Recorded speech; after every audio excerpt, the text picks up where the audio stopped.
오늘 이 본문 말씀에 보면 야곱이 등장을 합니다. 그런데 이 야곱의 모습 오늘 늙고 병들어 있습니다. 나이가 많이 들었고요. 그리고 성경에 의하면 눈도 잘 보이지 않는다고 합니다. 귀도 어두워져 있고요. 육신이 이제 병들고 낡아서 침대에 누워 있습니다. 누워 있기도 참 힘든 그러한 모습 상태일 거라 생각을 합니다. 무엇보다도 이 야곱의 모습, 아버지로서의 이 야곱, 누워있는 이 야곱의 모습은 참 생산성이 없습니다. 그리고 자녀에게 많은 걸 줄 수 있는 그러한 형편도 더 이상 되지를 못합니다. 그런 힘없는 아버지의 모습, 침상에 누워있는 이 아버지를 향해서 오늘 성경은 그를 야곱이라고 부르고 있습니다. 그런데 그 야곱에게 이제 아들과 손주가 찾아왔다는 소식을 듣고는 이 야곱이 이 침대에서 일어나 앉습니다. 그의 아픈 허리, 힘없는 허리를 간신히 일으켜 세웁니다. 아마도 참 아프거나 쉽지 않았을 겁니다. 그리고는 침대에 걸터 앉습니다. 그리고는 손주들을 오라 그래서 그 앞에 무릎을 꿇치고 손을 뻗어서 그 머리에 손을 얹고 그리고 주님의 이름으로 축복 기도를 해줍니다. 지금 이 모습, 침상에 걸터 앉아 기도하는 이 야곱을 향해서 오늘 이 성경은 그의 이름을 이스라엘이라고 부릅니다. 이스라엘은 하나님께서 이 야곱에게 주셨던 언약의 이름, 믿음의 이름, 축복의 이름입니다. 오늘 이 두 가지 모습을 가지고 우리 이 시대를 아버지로서 살아가는 우리들, 또한 우리 교회 학교에서 우리 다음 세대들이 지금 자라고 있는데 우리가 1세대로서 아버지 세대로서 우리가 어떤 모습을 가져야 될 것인가를 좀 생각해 보고자 합니다. 첫 번째, 이 야곱이 늙고 병들어서 눈도 어두워지고 이렇게 힘없는 그러한 모습으로 침대에 누워있는 그 모습을 한번 생각해 보시기 바랍니다. 저 역시 두 아이의 아버지로서 한 집안의 가장으로서 이 아버지 주일을 맞이하고 있습니다. 그리고 오늘 새벽에 좀 일찍 일어나서 이 말씀을 묵상하다가 그러다가 오래전에 친구로부터 받은 이메일 하나가 떠올랐습니다. 그 내용은 이런 겁니다. 얼마 전에 잘 익은 포도주를 상상하면서 1년 전에 담가놓은 포도주 항아리를 뚜껑을 열어봤는데 어찌된 영문인지 포도주가 아니라 포도 식초가 되어 있더라는 이야기였습니다. 그런데 그 버리기가 너무 아까워서 냉장고에 넣어놓고 물을 타서 섞어서 먹으니까 꽤 괜찮은 훌륭한 건강식품이 되더라라고 하는 이야기입니다. 그 친구는 이 이야기 경험을 쓰면서 이렇게 한마디 더 덧붙였습니다.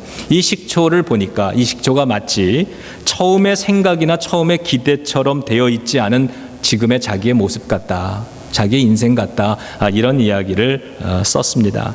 그러면서 그렇지만 나도 누군가에게 식초가 되어서 그 사람의 건강을 지켜준다면 실패한 인생은 아니지 않겠는가, 이런 글이었습니다. 예레미야 애가 3장 15절에 보면 God has turned my life sour 이렇게 얘기를 합니다. 그러니까 하나님이 내 죄 때문에 내 인생을 아주 시게 만드셨다, 이러한 이 고백입니다. 살다 보면 인생이 참 시다, 이런 느낌을 들 때가 있습니다. 그런데 그 신 것으로 끝나지 않는 것이 저와 여러분들 우리들의 인생의 이야기죠. 하나님의 은혜는 바로 그곳, 인생이 시게 느껴지는 바로 그 자리에서 시작되는 줄로 믿습니다. 그래서 시편 기자는 시편 4장 7절에서 이렇게 고백을 합니다. 주께서 내 마음에 두신 기쁨은 그들의 곡식과 새 포도주가 풍성할 때보다 더하나이다. 하나님은 우리의 인생을 바꾸시고 변화시키는 분이심을 믿습니다. 그 하나님께서는 저와 여러분들 우리들의 삶을 더욱 풍요롭게 만들어 주실 줄로도 믿습니다. 아버지로서도 그런 것 같습니다. 제대로 잘 익은 최상급의 포도주 같은 아버지가 되어주고 싶은데 실상은 좀 그렇지는 않습니다. 그러한 남편도 되어주고 싶고 그러한 목사가 되어주고 싶고 그러한 존재가 되어서 살고 싶지만 늘 부족한 느낌 지울 수가 없습니다. 그런데 그때마다 그것 때문에 하나님 앞에 기도할 수 있고 그러다 보면 하나님의 은혜와 도우심을 만나게 되는 것도 경험을 합니다. 오늘 아침에 저희 아이들한테서 두 아이한테서 제가 카드를 받았습니다. 굉장히 아침에 기분이 좋았는데요. 이 큰애가 먼저 손수 만든 카드를 가지고 와서 이렇게 읽어보니까 거기에 이렇게 썼어요. 뭐 영어로 썼는데 아버지 고마워요. Thank you for riding me. 아빠 나 라이드 해줘서 고맙고 뭐 이런 걸 썼어요. 근데 가만히 보니까 몇 년 동안에 저희 집사람, 그러니까 자기 엄마한테 썼던 내용하고 똑같아요. Dear Daddy, Dear Mom 이것만 바뀌었지. 아이들이 저한테는 뭐 카드를 이렇게 잘 안 썼는데 집사람 그 어머니 날이나 이럴 때는 이 카드를 잘 써서 지 엄마한테 줍니다. 왜냐하면 안 그러면 엄마한테 협박을 받으니까 너 라이드 안 해준다, 밥 안 해준다, 뭐 이러니까 하는데 저한테는 자발적으로 오늘 이 카드를 아침에 갖고 오는데 비록 내용은 똑같았지만 그렇지만 기분이 좋았습니다. 그리고 제가 감동한 거는 둘째 아이의 카드였는데 정성을 꽤 많이 들였어요. 정성을 참 많이 들였습니다. 그래서 그걸 보면서 야 이거 너 참 잘 만들었다 이런 생각이 들었는데 뭐 글도 뭐 평소에 안 쓰던 그러한 많은 이야기들을 좀 썼습니다. 그래서 제가 오늘 교회로 운전하고 오면서 그 아이의 그 카드를 생각하면서 뭐가 이 아이로 하여금 이렇게 다른 카드를 오래 만들게 했을까를 생각해 보니까 다른 건 아니었고요.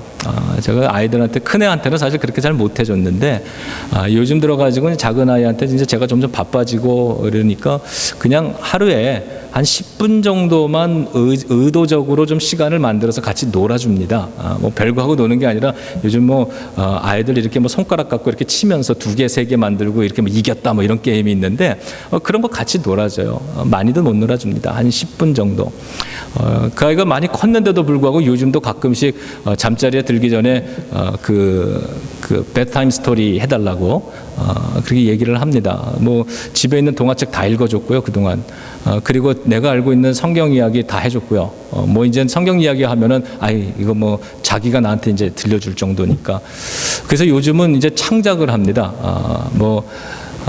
백설공주 이야기부터 시작을 해서 신데렐라 이야기로 끝나는 국적불명의 이야기를 생각나는 대로 막 해주면 뭐 그런 시간들 한 10분 정도 이렇게 씁니다. 매일 그러진 못하고 뭐 한 달에 한 2-5번 이렇게 하는데 그런데요 제가 운전하고 오면서 이 아이의 뭐가 이렇게 이런 카드를 만들게 했나 보니까 제가 그렇게 공들이는 그러한 시간들이 그 아이의 마음을 제가 얻은 거예요. 그 아이의 마음을. 그러니까 얘는 정말 자기 놀아주는 이 아빠가 정말 좋은 데드인 겁니다. 그래서 거기다가 막 그렇게 쓰죠. 우리가 이렇게 흔히 이런 일을 생각하면 여기서 멈추지 않죠. 한 단계 더 나아가서 묵상을 합니다. 하나님 아버지를 생각해 봅니다.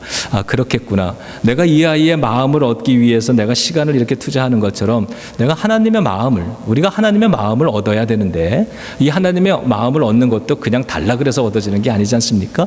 하나님 앞에 시간을 드려야죠. 그래서 좀 더 많은 시간을 찬송 부르고 예배의 자리에 나를 자꾸 앉혀놓고 그리고 이렇게 성경도 읽고 기도도 하고 이러면서 주님의 이 마음을 얻는 시간들을 참 많이 가져야 되겠다는 생각을 해봅니다. 우리 류 목사님께서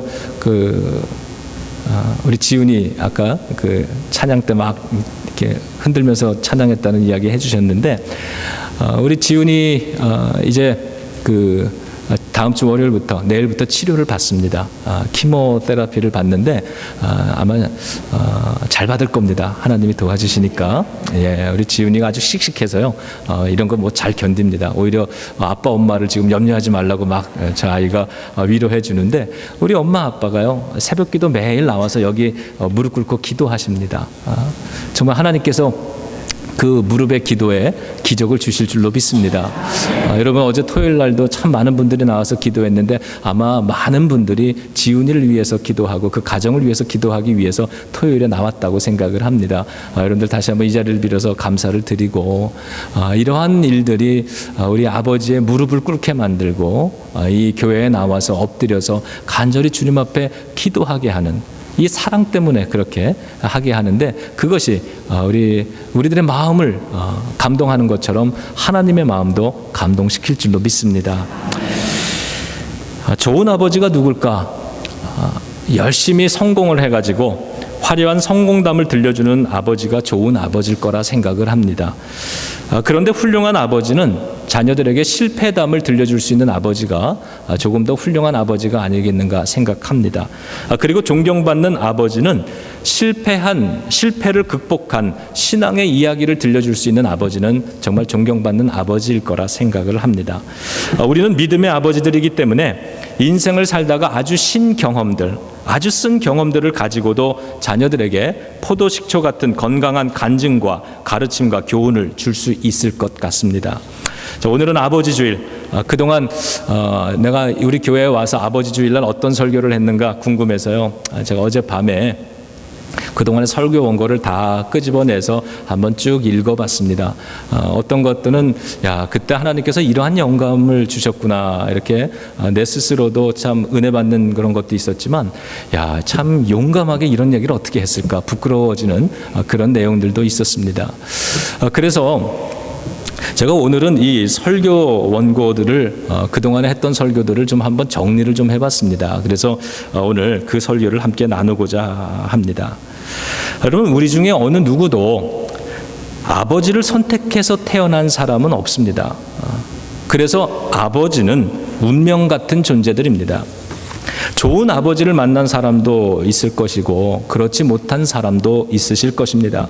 어떠한 경우이든 우리가 아버지에 대한 이미지와 그 아버지의 역할, 이러한 것들을 우리가 갖게 되는데, 배우게 되는데 그 역량은 절대적인 것입니다.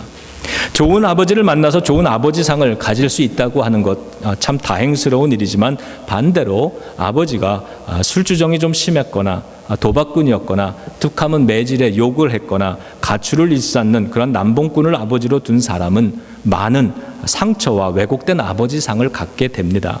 그리고 분명한 사실은 이 모든 것은 우리가 선택한 것은 아니라는 사실입니다. 그러므로 우리가 선택할 수 없었던 일이 우리에게 나쁜 영향을 끼치는 것은 거부하고, 우리가 선택할 수 있는 것, 이제는 어떤 아버지로 살아갈 것인가는 우리가 선택할 수 있는 문제이기 때문에 그것에 더 우리가 집중하고 그것에 더 마음을 썼으면 합니다.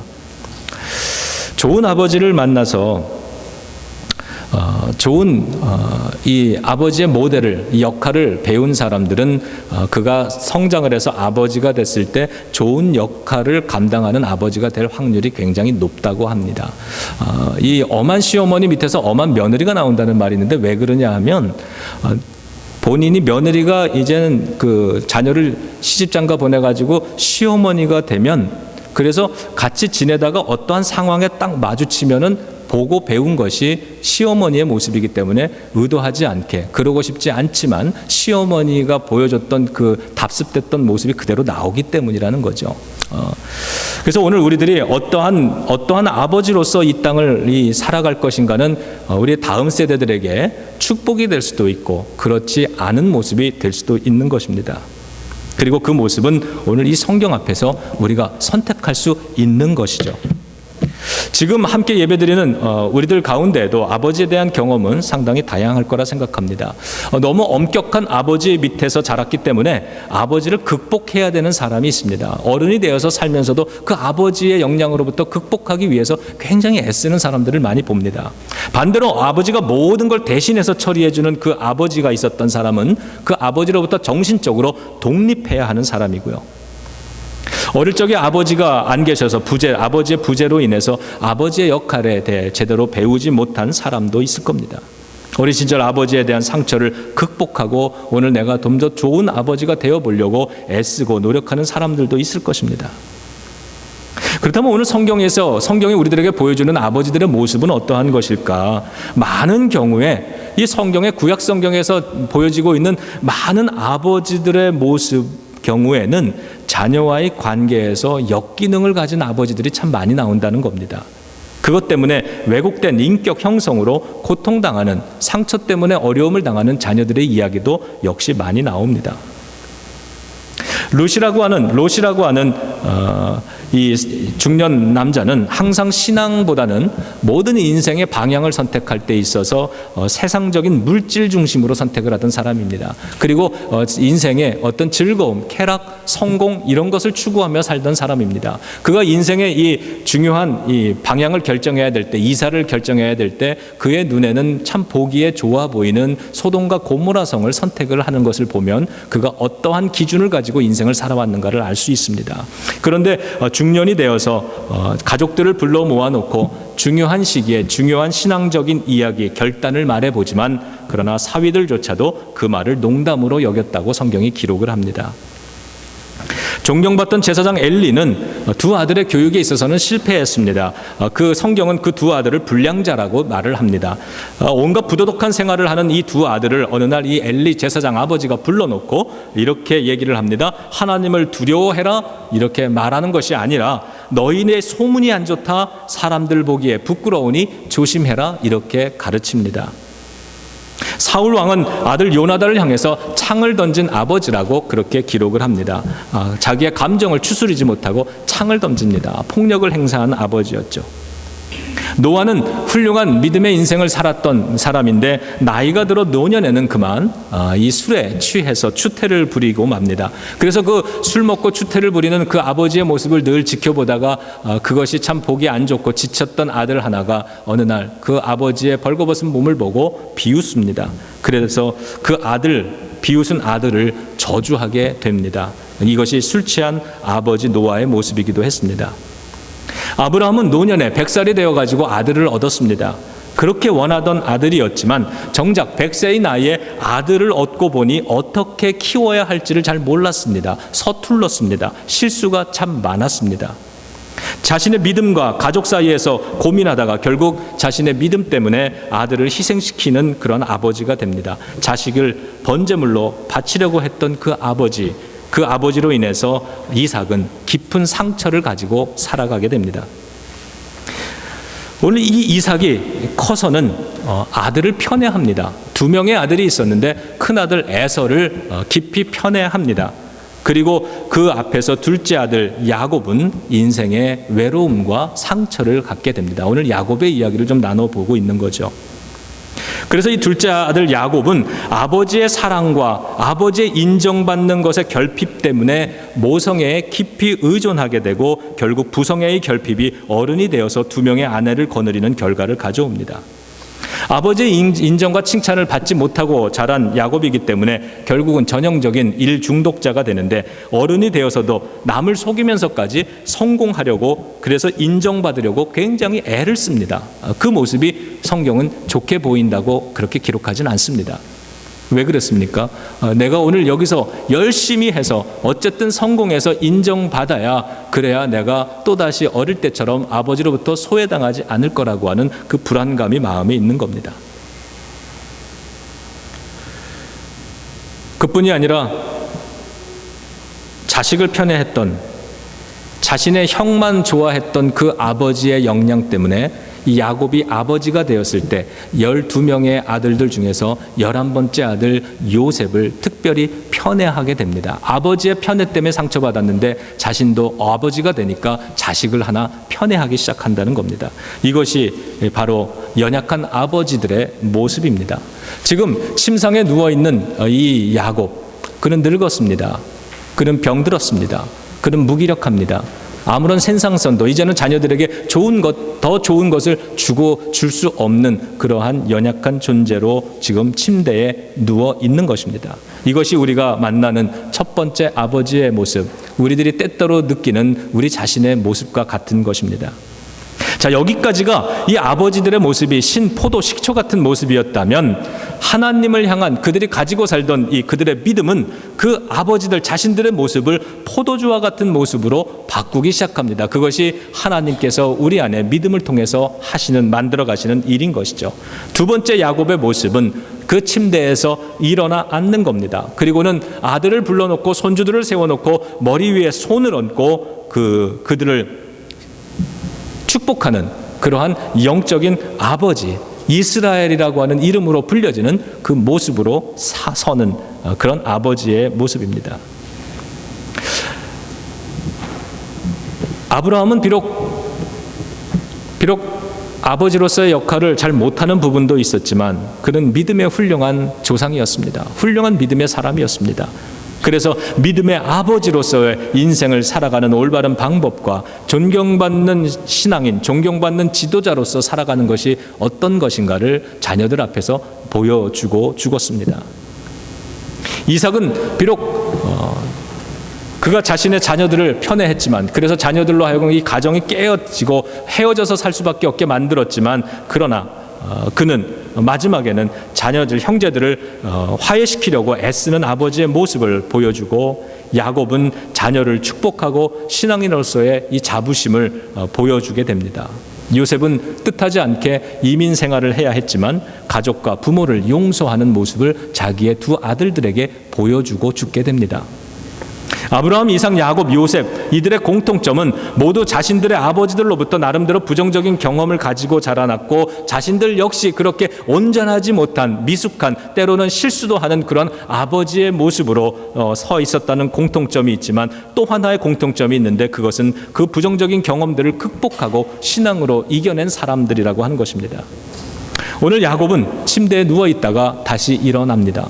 성경은 침대에 누워있는 그러한 연약한 인간의 모습을 야곱이라고 부르고 있으나, 그러나 그가 믿음으로 일어서서 이 자녀들을 신앙으로 가르치고 축복하려고 일어서는 그 아버지의 모습은 이스라엘이라고 말하고 있는 것처럼, 하나님께서는 저와 여러분들을 향해서 우리가 야곱의 이름이 아니라, 정성호라고 하는 나의 이름이 아니라, 하나님께서는 믿음의 사람 이스라엘의 이름으로 우리의 이 삶을 감당하기를 원하고 계신다는 사실을 알 수 있습니다. 오늘 이 이스라엘, 야곱이 손주들을, 또 아들들을 앉혀놓고 머리에 손을 얹고 안수기도 하며 하는 축복의 이야기가 15절과 16절에 나타나 있는데, 자, 여러분들 찾으셔서 우리가 좀 읽겠습니다. 창세기 48장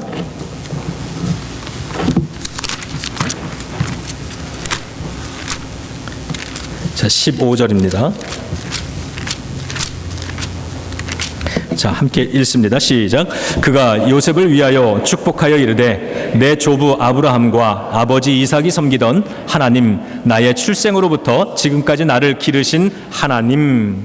자, 저와 여러분들이, 우리도 이 이스라엘과 같이 이 자녀들, 그리고 우리 교회에서 자라는 다음 세대들을 향한 우리의 축복의 기도가 있을 텐데, 자, 어떤 기도를 할 수 있을까? 첫 번째는 이 야곱은 이렇게 기도했습니다.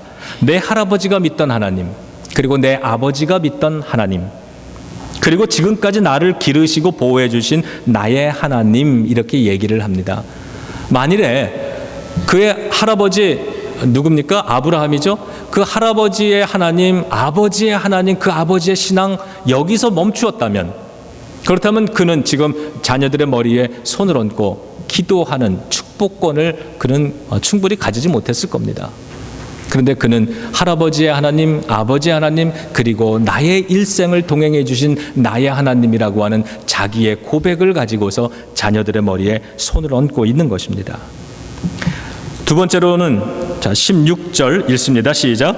나를 모든 환난에서 건지신 여호와의 사자께서 이 아이들에게 복을 주시오며 이들로 내 이름과 내 조상 아브라함과 이삭의 이름으로 칭하게 하시오며 이들이 세상에서 번식되게 하시기를 원하나이다. 두 번째로 했던 축복은 조상의 하나님, 그리고 나의 하나님, 이 하나님이 이 자녀들의 하나님이 되기를 원한다고 말하고 있는 겁니다. 우리의 할아버지가 나의 아버지에게 신앙을 잘 물려주셨고, 이 아버지가 나에게 신앙을 물려준 것처럼 이제는 이 신앙이, 내가 믿는 하나님이 나의 자녀들에게도 있기를 원한다고 그렇게 말하는 거죠. 하나님이 이들의 하나님이 되기를 원합니다. 그 신앙이 나에게서 끊어지는 것이 아니라 나의 신앙의 모습보다 자녀들의 신앙의 모습이 더욱더 크고 아름답고 능력 있기를 바라며 드리고 있는 축복의 내용입니다. 그리고는 마지막에 그렇게 얘기했습니다. 하나님, 이들이 세상에서 번식되게 하시기를 원하나이다. 세상에서 창대해지는 축복을 빌어주는 것입니다. 여러분, 진정 위대한 아버지가 누구이겠습니까?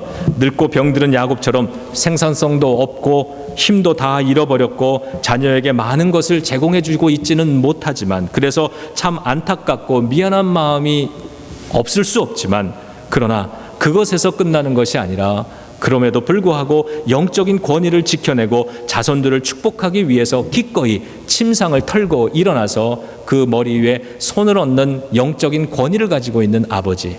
이것이 바로 성경이 오늘 우리들에게 회복하라고 말하고 보여주고 있는 진정한 아버지의 모습이라 믿습니다.